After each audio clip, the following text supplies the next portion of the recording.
Alrighty, working on a 2006 Cadillac DTS.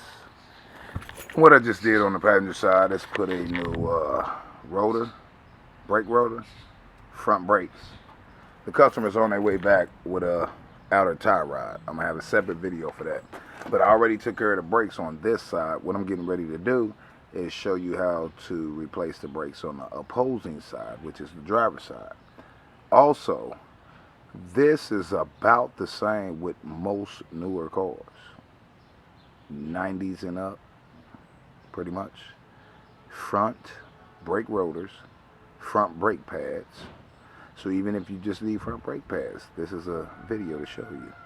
You need rotors, this is also a video to show you. And I will have another video for the tie rod, outer tie rod on the driver's side.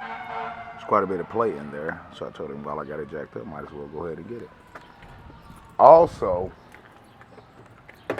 if I have time, I'll show you how to replace the tension pull. The water pump pulley, right? The tensioner, okay, and the belt. That's what I had to do on there. Here's the old one.